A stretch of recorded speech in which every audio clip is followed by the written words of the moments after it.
All right, back again, guys. So the view's a little bit different, obviously, and that's gonna be permanent because I finally moved out of the apartment. So we're out here in the 90-degree weather to get this good view. So I'll try to run through this video kind of fast because I'm sweating my balls off right now. But I've decided we're gonna take the channel in a little bit of a different direction, more so away from some of the gym stuff, and I think I'm going to start focusing pretty much solely on EMS and police related content. And if you've been watching some of my videos, you know why. I've spent about 4 years formerly as an EMT working on an ambulance, and now I'm approaching my 3rd year working as a patrol officer for a major capital city in the Midwest. So I have quite a lot of experience in 911. I kind of have the full gambit of EMS and police. Today's just gonna be a simple gear breakdown.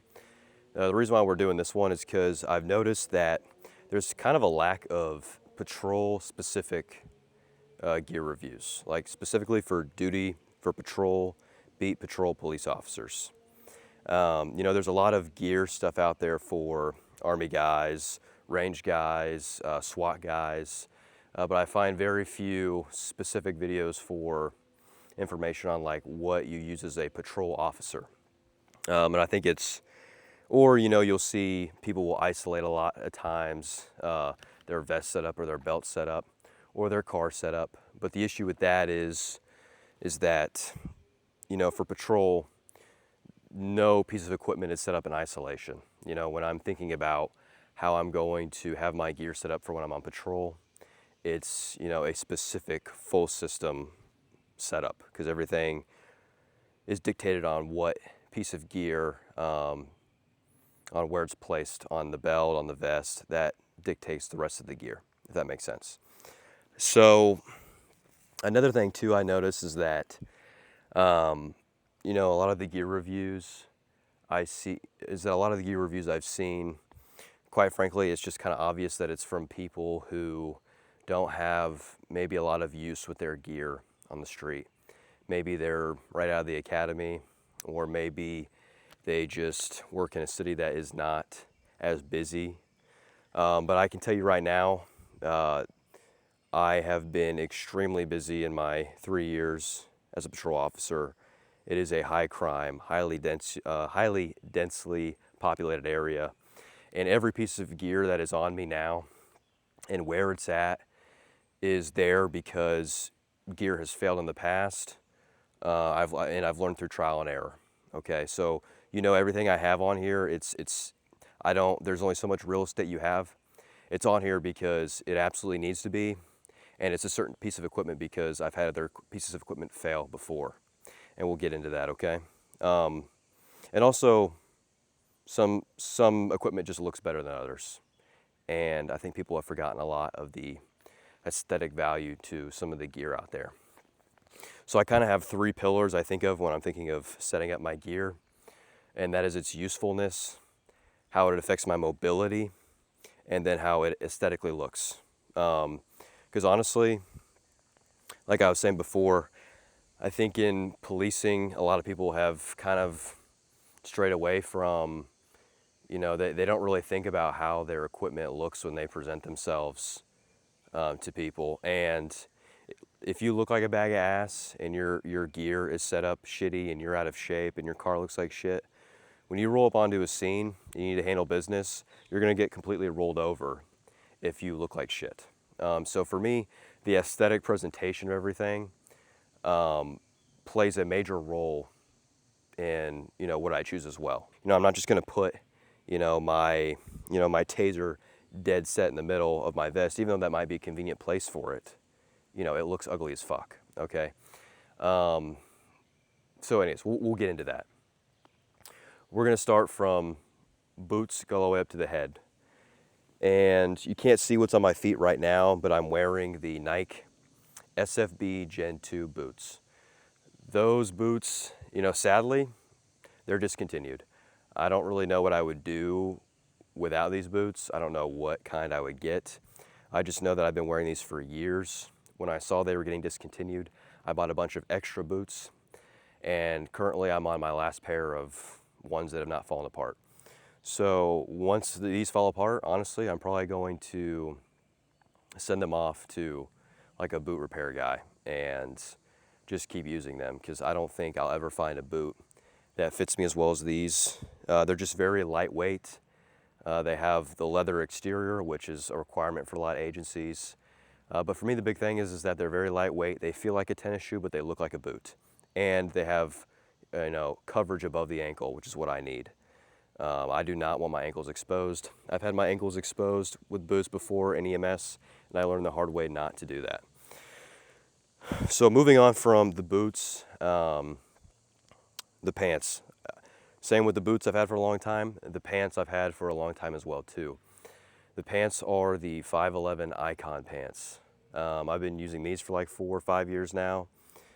They're about $100 on 511. The pair I'm wearing now, I'm on about 1.5 years of them, and I wear them every single day. They're good because they're naturally already kind of fitted, and I think having your clothes fitted and tailored and snug to your body is important. I think just baggy uniforms are a huge presentation problem, and they just make you look like shit. And so I like that they're already naturally kind of fitted. They're very breathable, and they are prone to, or they protect against being torn easily due to some type of ripstop material or whatever they have in them. But I've just found that they're very durable pants while being also very breathable. So I go with these every time. I'm getting a new pair soon just because these are getting quite worn, but they have been through heavy use. Moving on from the pants, we'll go what's inside of the pants. I think it is important to not stow a lot of gear in your pants. One is just, when you're in, I don't like the look, like I said before, of baggy pants, of heavy things in the pockets. But secondly, I don't want things moving around in my pockets when I'm in some type of foot pursuit. I don't want them moving around when I'm getting in and out of my vehicle. I don't want that feeling of them moving around the legs. I want everything very tight to my body when I'm out there on patrol. So I keep very few things in there. In the right pocket, I only keep 2 things. I always stow my tourniquet, my cat tourniquet, in my right pocket. The main reason for that is I am left-hand dominant. As you can see, I keep my gun on my left side.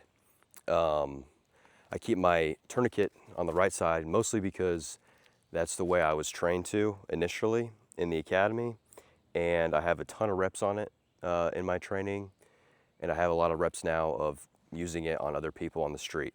So it's just so ingrained into my movement pattern of I know exactly where my tourniquet is at all times, that there's just really not a reason for me to move it anywhere else. It fits perfectly in that pocket. It's lightweight. It doesn't weigh down the pockets. And I just instinctively always reach for that area for my tourniquet. Next to that, since I do need my wallet on me, I just keep the Ridge wallet just right next to the tourniquet. And I only keep those 2 things in there because I don't want anything impeding access to the tourniquet. I don't want pens, paper. I don't want my phone in there in the way of my tourniquet. So those things are kind of separated in their own little pockets inside of that pocket.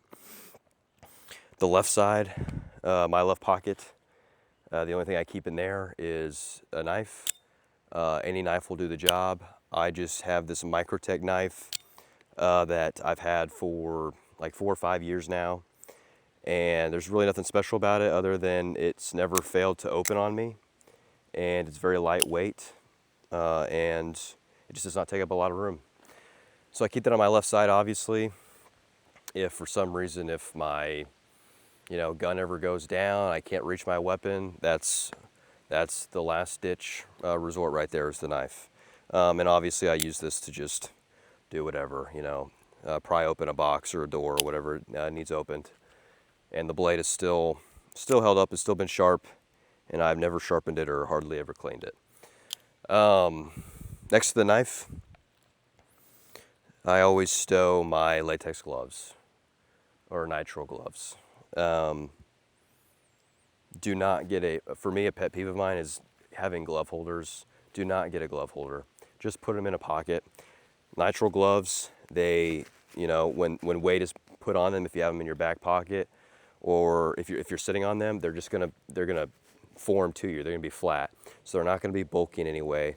I don't see the need to take up room on your belt or on your vest to put like a glove specific holder.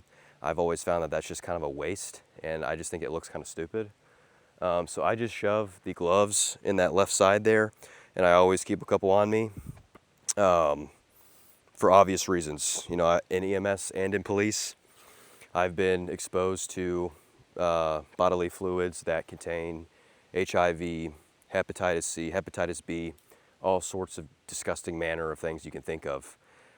So you just have to have somewhere where you stow your gloves on you at all time. For me, left side right there, I'm not doing anything else with the pocket anyways. So that's where they go. All the other pockets are empty. The only other thing I do stow in my pants. In the back pocket, my back left, is where I keep my other pair of gloves.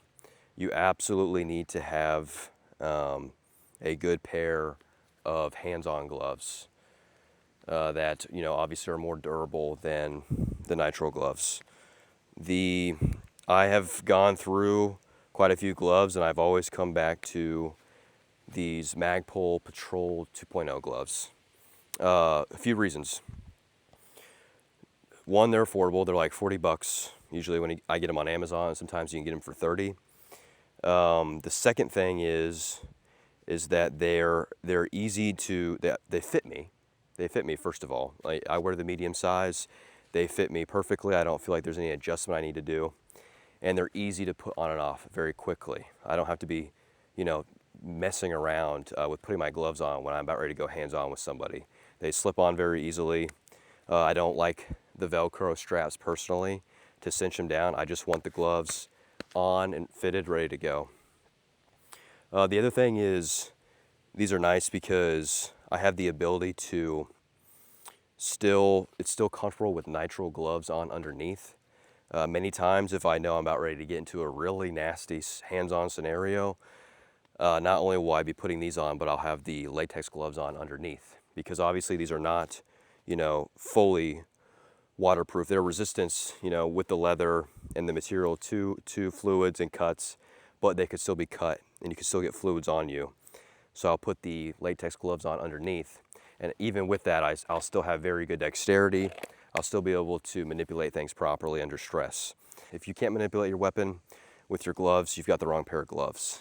I think some people don't like these because they are, you know, they're not the most durable. But for me, you know, the best pair of gloves for patrol, it's not that I want to buy them once and then they last for a lifetime. Because I've noticed that those materials at that point, they're usually just too robust, they're too thick, they're too bulky to where then I can't properly manipulate my firearm. I can't properly, you know, manipulate a subject. So I find that these gloves are that while I do need to replace them every, I'd say 4 to 5 months, I need to replace these because they are heavily used. I'm willing to replace them because they're not that expensive, and it's, for me, it just strikes the perfect balance between, you know, durability and maneuverability, if that makes sense. Hopefully it wasn't too long-winded on the gloves. Moving from the gloves, we'll start with the belt, the gun belt. I just have a regular Velcro inner belt underneath the duty belt, just off of Amazon. I think it was like something Wolf Tactical, maybe. It's like $20. It's done the job perfectly. I've had the same one for about 2 years now. Over the inner belt, I've got the 2-inch, I think it's the Blue Alpha belt, the 2-inch duty Blue Alpha belt. It's been a good belt, I will say. I am about ready to replace it soon with the same belt, but it is worn out. I've had it for about 2.5 years now, and I believe they say they recommend that it lasts for about 2.5 years. which I found to be the case. It just doesn't have any support anymore. I've just used it so heavily that it's really just kind of fitting like a regular belt now. It's still good, but I just want my belt to have a little bit more support to it, some rigidity to it. But overall, it's been great. So I've got the Blue Alpha belt, and we'll just wrap around clockwise. So since I am left-hand dominant, I have my magazines. I like to keep them on the belt. We're running the Glock 17s, so I've got the Glock 17 mags. This mag pouch is an absolute game changer. So I've seen a lot of people. This is the I don't know if I'm going to say it right. But it's the Esstac Kiwi pouches. I'll put the link in the description. What is so good about these is not only are they just a clean look, it's just, you know, there's no strings hanging off it. There's nothing like ultra tactical about it. These Kiwi pouches just so securely hold the magazines in place. I've been in plenty of foot pursuits, plenty of fights, and I have never once had the magazine pop out on me. I can't tell you how many people I have seen who, frankly, they have a lot of those tension pouches with the drawstrings. I see a lot with the 0 to 9s, the 0 to 9 magazine holsters. As soon as they get into a foot pursuit, or as soon as they get into a hands-on scenario with the subject, their magazines go flying all over the place. I have never once had these budge out of place on me, and I have been roughed up a few times, and they've never moved on me. So I'll always get these Esstac Kiwi pouches. You can also get them where they hold 3 magazines if you want to hold 3. I choose to hold 2. I feel with my 3 fully loaded magazines total, 1 in the gun, 2 on the belt, I feel like that's enough to have on my person. Obviously, you know, more ammo is always better, but we're also weighing the mobility factor. For me, mobility is king.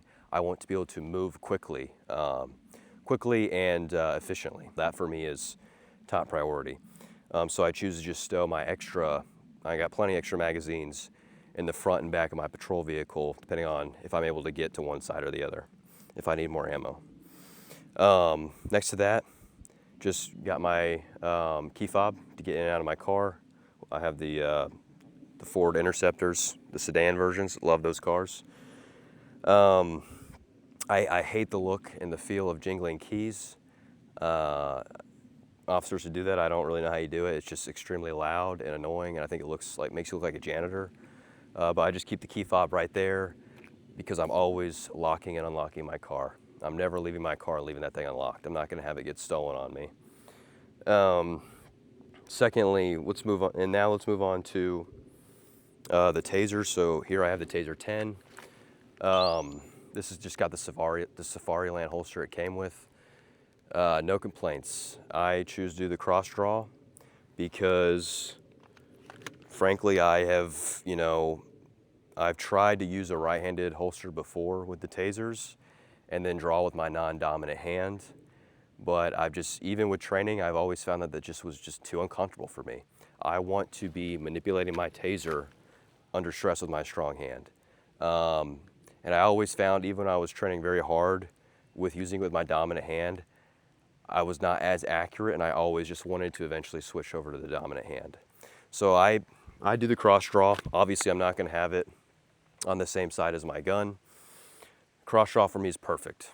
I don't like the look of the taser being on the vest. I know that keeps it out of the way for a lot of people, having it mounted on the vest. I just think that looks tacky. I prefer to keep it on the belt. I'm able to easily manipulate it. I've had to use the taser a handful of times now, and it's never been an issue being across my body like that. I've never had an issue getting it out of the holster. And maybe and by the way, we'll probably do a video in depth on a lot of this gear specifically. This is just a general overview of what's going on, okay? Next, we've got the Streamlight Stinger, the LED. The LED HL. I could rant and rave all day about this flashlight. this for me is like the GOAT. This is the greatest of all time flashlight for patrol duties. I understand that it's not the smallest, it's not the most lightweight. I understand it's not the most powerful candela.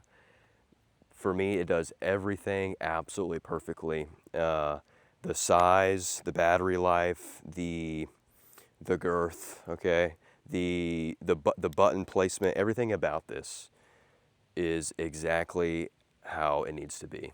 But anyways, I don't want to rant and rave too long about it. But the Streamlight Stinger, I will never use another light other than that. This is my primary light. The only other light I keep on me is on my vest, and we'll get into that later. Next, we'll move on to the handcuffs. Okay, I carry 2 pairs of Hinge ASP handcuffs. The reason why we carry Hinge handcuffs in the field is very important. I see a lot of people who still carry chain handcuffs, okay? The issue with the chain handcuffs is that when I really need to get somebody in cuffs quickly, the problem with the chain handcuffs is when you pull those out, you know, sometimes the chain will oftentimes spin the other side of the handcuff to where the hinges are facing in opposite directions. When I'm grabbing a suspect and I need to quickly get him into handcuffs, I want in one motion to be able to have both hinges on the appropriate side so that when I get to their wrists, it's just in one motion. And I've learned this the hard way. If you've been in policing long enough, you know that a lot of times when people want to fight, it's as soon as you get one wrist in there. I don't know what it is, what the psychology behind it is, but I like the hinge, and I always use the hinge because every time I can manipulate them easily with one hand. Once I get them in my hand, the hinges are facing the correct way, and then I can get them in one motion onto the hands or onto the wrist.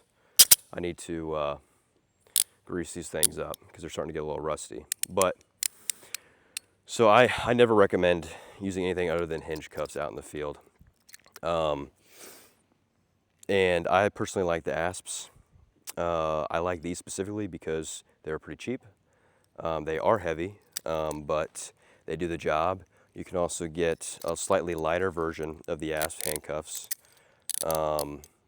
These are quite lighter, and there's really no difference to them other than I think this is just pure aluminum, and it's just heavier. But I just think these also look very good as well. I will say though, not only would I never get the chain handcuffs for patrol, I would also never get the newer ASP handcuffs. A lot of them have like a button right here on each side of the cuff that allows you to double lock the cuff so it doesn't tighten anymore.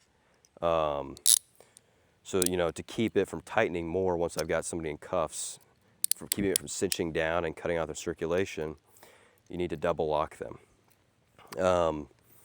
I found the hard way. I did have a pair of the newer ASP cuffs that had the double lock ability on the outside. The issue is that I've had this before where I'm really needing to get somebody in handcuffs quickly. I pull out the cuffs, and then under pressure, I put too much pressure onto where the button is, which is sadly oriented right to where you'd be grabbing the cuffs. The button is right there, and I've inadvertently activated the double lock, and then it locks the mechanism from moving, and then you're just sitting there trying to force this cuff, and it's never going to open. You're going to have to get your key out and literally loose it to literally unlock that. So now your handcuffs are just completely down. So I always say keep it simple. Just get a pair of heavy-duty hinge cuffs, and you can't go wrong. So I like to keep them on the back. That's for a specific reason. I was told this when I first started, and to me it makes perfect sense. You should never really be in a hurry to get your cuffs out, and I'm going to explain why. I see a lot of times, and I've made this mistake when I was newer, where you have somebody who needs to be detained, they need to go into handcuffs. And when you're newer and when you're dumb, you don't know what you're doing, before you even have that person under control, you know, you might already get your handcuffs out and you're like, you know, come here, you're under arrest. The issue is now this hand is basically out of play, okay? It can be used, people can grab onto your cuffs, use them against you. You're not able to grab onto somebody. So now basically one of your hands is out of the game. And you should always make sure that before you get your cuffs out, the person should already be physically controlled. They should already be compliant to where you're like, there's no way they're getting away from me. So that's why I keep them in the back, because there's never, not only do I, you know, is it a space that there's not really a lot else that could be back there, because I like to have a flat back. It's also in a spot where, yeah, it's in the back because it's not something I need to quickly get to. I can take my time, and I need to take my time to get to my cuffs, because I need to first physically control that person. If they're fighting me, I don't want to be fighting with my cuffs out, just trying to fight for the wrist over and over. I want to control them. I want to take them to the ground, and I want to manipulate them and then get them under control. And then once they're under control, then put them in cuffs. If I articulate, I hope I articulated that clearly. So always carry 2 pairs, because you will use 2. If I could carry 3 or 4, I would, but that's just not practical. Because I'm pretty much every day on patrol, you're using both of them at once. Very rarely are you just dealing with one suspect. Moving on from that, we've got the gun, obviously. Actually, wait, before we go to the gun, this is the one piece of equipment that I have never used on here, but it still has to take up real estate because I'm required to carry it. And there's a reason I've never used it. And I think a lot of people would be surprised by this, but this is our pepper spray. This pepper spray, I think it's like Sabre or something. I just know this was the same pepper spray I was sprayed with in the academy. And when I was in the academy, they did not fuck around with it. They did not. I see a lot of people, they go to the academy, they spray them right across their forehead, and they give them a water bottle, and they make them sit in it for like 60 seconds, and then they wipe it off. When I went to the academy, they put this stuff directly in your eyes, and they make you sit in it for about 30 to 45 minutes. This stuff is, if I remember correctly, it's 2.5 times the strength of the world's strongest pepper. This is like lab-made stuff. And it was the most brutal experience I ever had in my entire life, getting pepper sprayed. I have a very high pain tolerance. I would not wish a pepper spray on my worst fucking enemy. So out of all of the fights I've been in, the last thing I'm thinking of is going my pepper spray. I would much rather damn near get my ass beat than go for the pepper spray and risk this getting on me. It's that powerful. Frankly, yeah, I'm not a fan of pepper spray. I would much rather, and it has always been better in my experience, just getting better with your hands, just going hands-on with people.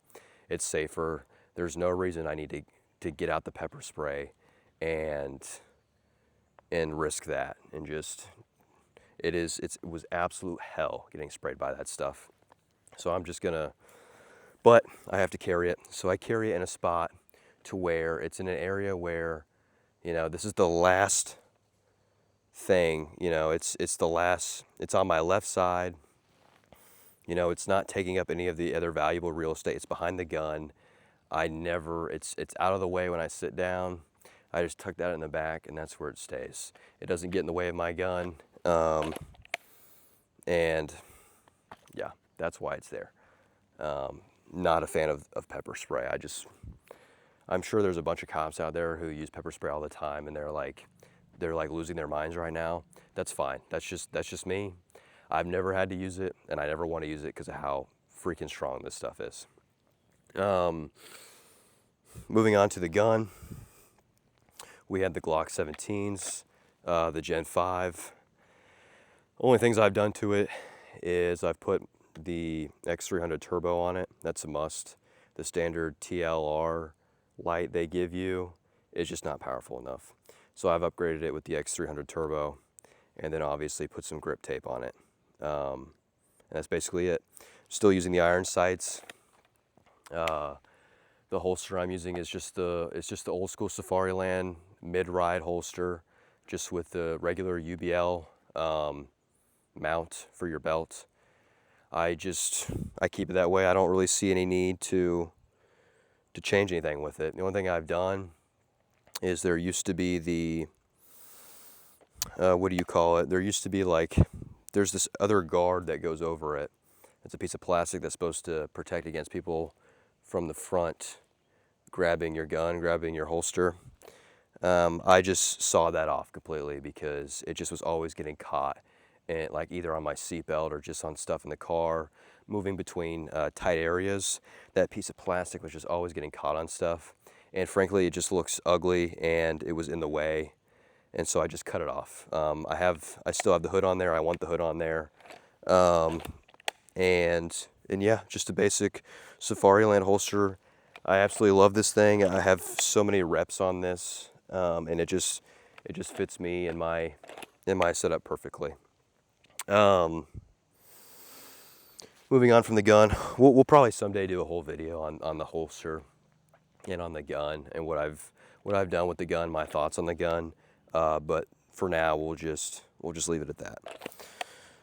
Okay, finally, moving on to the vest.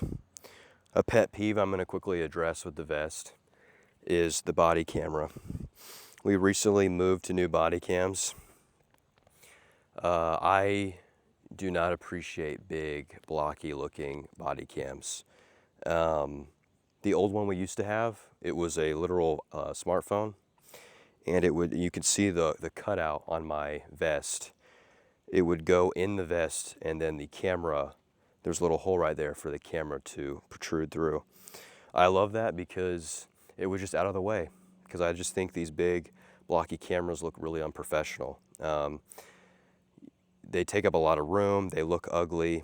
I get that the audio quality and the video quality on these blocky ones are a little bit better than it seems to be than the phone versions, but the phone versions just look so clean. You know, when I see the police, I don't want to see some big brick on them. I don't want to see, American police and think of like, the UK Bobby police that have neon shit and just radios everywhere and their big ass cameras. I like it when the cameras are just kind of hidden out of sight. But that's not the world we live in. We did upgrade to these, sadly. They're a good camera, but I just think that they're ugly and there's not a lot of mounting options. So really the only place I can put it is right there in the center. So that's why it's there. I'm not a fan of it, but that's where it needs to be. It does the job. It's just a body cam. Moving on to the pouch. This probably is what stands out the most on the vest.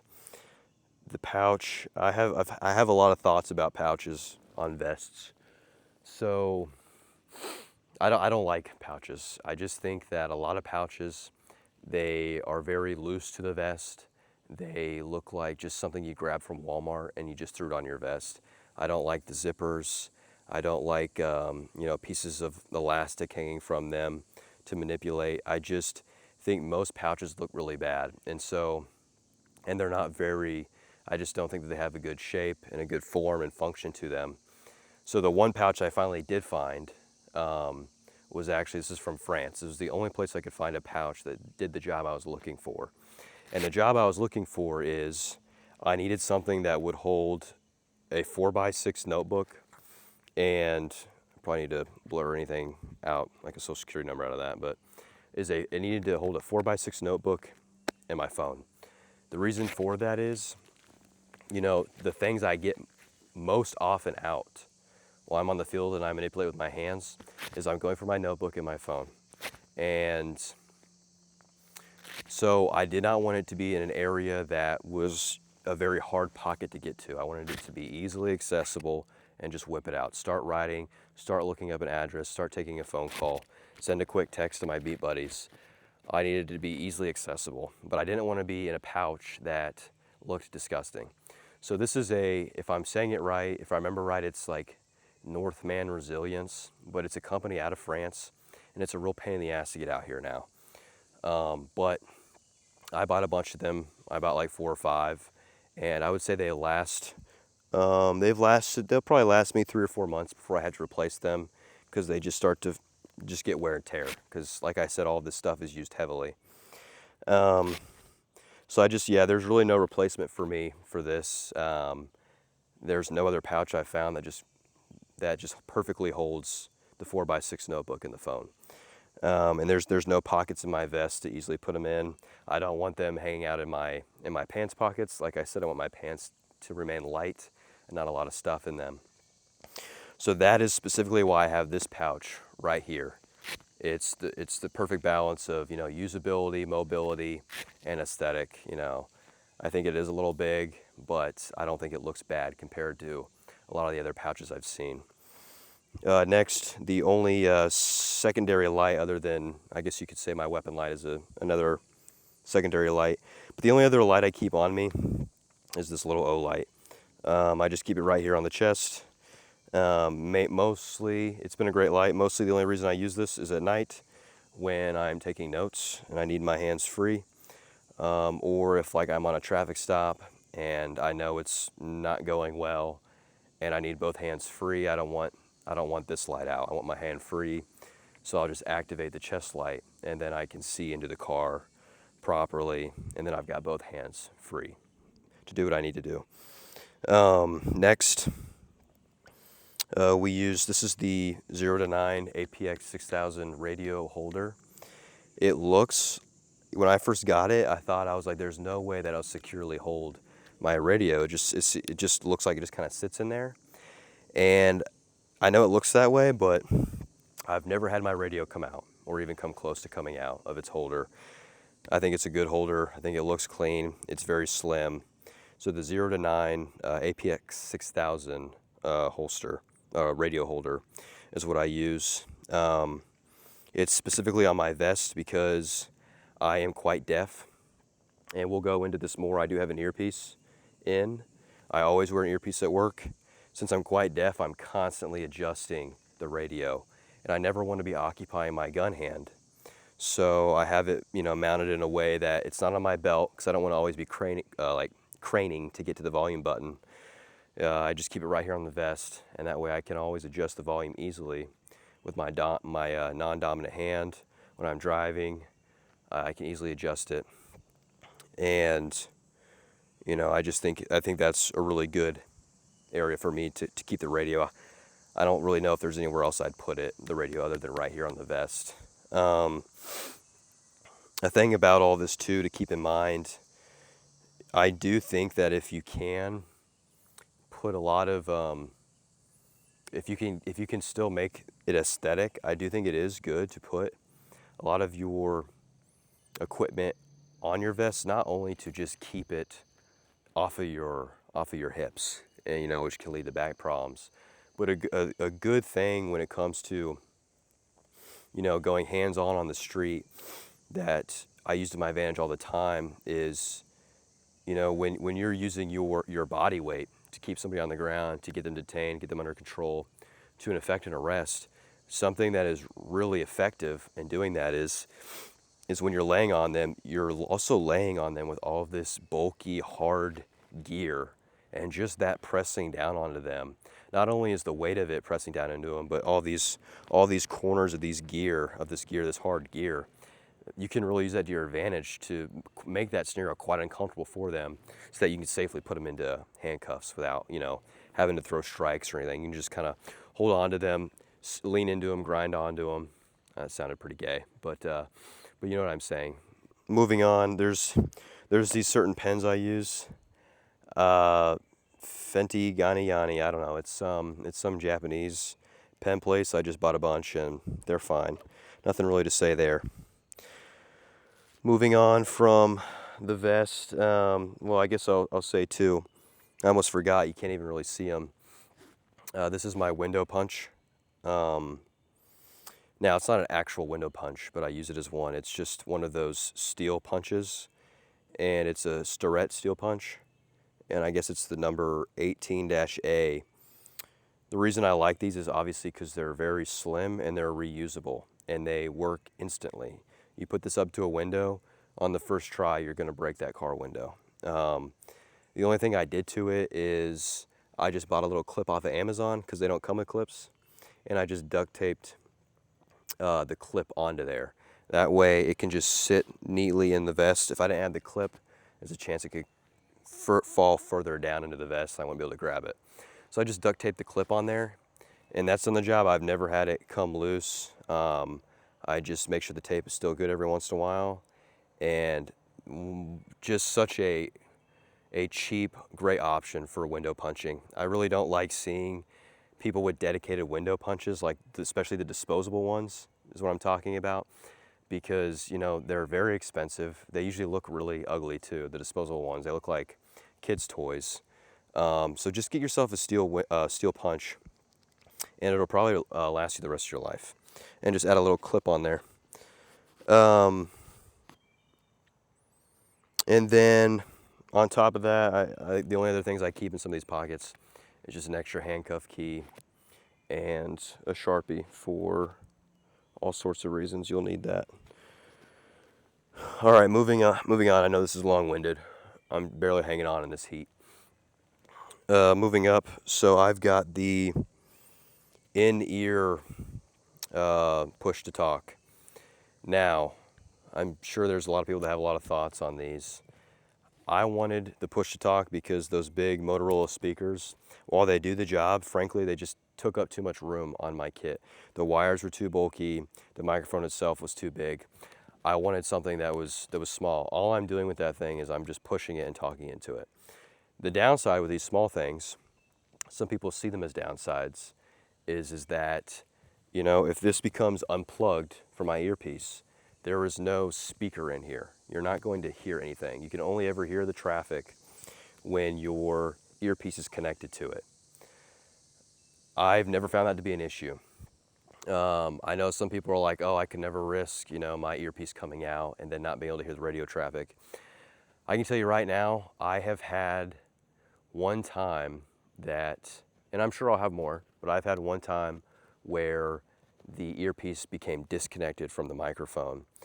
And, you know, my logic on this is it doesn't matter at that point I don't need to be hearing things, I need to be saying things. And I can even remember when it got unhooked that time in a pretty good fight I was in. I don't need to be hearing what dispatch is telling me. I need to be telling them my location, where I'm at. Is he still resisting? Is he secure? And that's what I did. I was able to it became unhooked during pretty decently into the fight, like 30 seconds or so in.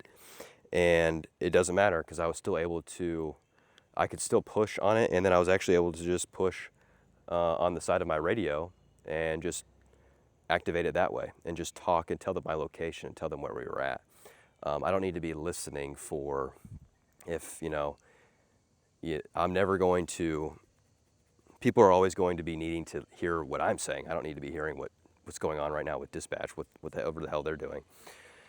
So I don't really find that to be an issue. And I just feel like that's something I hear a lot of guys talk about. And it's like, well, yeah, on paper that sounds like, oh yeah, what if I get in a fight and it comes out? If you get in a fight and it comes out, you don't need to be fucking hearing what anybody's saying. You need to be, you're the one who needs to, people are listening to you. And then when you catch your breath and he's secure, you plug that thing back in, you're ready to go. So I hope that didn't come across too incoherent. Moving on from the microphone, we'll move on to the earpiece. So also I use the in-ear earpiece. Absolutely love these things as well. So I learned from trial and error. So I'm a deaf person. You know, I'm very hard of hearing. I do not do well just listening to radio traffic without an earpiece. You know, I'm paying attention. You're paying attention to so many other things out there on the street that, you know, ambient noise in the background often gets tuned out. So for me, it's just essential. Not only do I think is it a good tactical thing to have an earpiece so other people can't hear your traffic, it's important for me that just because I'm deaf, I need that bitch right in the fucking center of my ear on high volume, and then I can hear it clearly. The reason why I use these in-ear specifically is not only are they very aesthetically, you know, they hit that box. They're very aesthetic in the sense that you can't even really see it. The good thing about them too is when they're so small that when they're in your ear, I can still hear out of the ear it's in. So an issue with some of the cheaper ones or the acoustic tubes is that they're good earpieces and they're a lot cheaper, but when they sit in there in your ear, they block out a lot of the noise. And for me, if I can't hear out of one of my ears, I'm fucked. Okay. It's also very disorienting for me if I feel like one of my ears is plugged. So that's why I go with the in-ear. It is more expensive. I will say, for me, they've been durable enough, but I know some people think that they're not durable. I'll get 5 to 6 months on average before I have to replace one of these. And that's perfectly fine for me. I'm okay since there's not a better one in the game. So every 5 or 6 months, I'll spend the $120 for this earpiece. I do wish they were more durable, but it's good enough for me. And I always keep an extra one in my car. Anyways, so that's the earpiece. And then, yeah, just a regular G-Shock watch. I've had that since day one. And that's basically it for the gear. So yeah, I hope that was a little bit helpful. Like I said, this has probably been very long-winded. I could really talk for a lot longer on why I have some of the gear, why I have which brand, why I have them placed in a certain orientation, but we can't make this a 2 or 3 hour video. So that's just like a quick overview. I will leave all of the stuff in the description so that way if you want to take a look at them, this is what I have found to do well, and I don't really see this changing anytime soon. There's really not anything on here that I think I'm going to need to change. I might update the holster to a QLS, but even that I don't know because this is working just fine. So yeah, we'll go more into depth on some other stuff in the future. We will talk about flock cameras. I've been wanting to talk about that for a while, especially from the police perspective. And I'm sure that video is going to get that's going to be an interesting video. But there's a lot of stuff we're going to start talking about here on the police side of things. So yeah, thanks guys.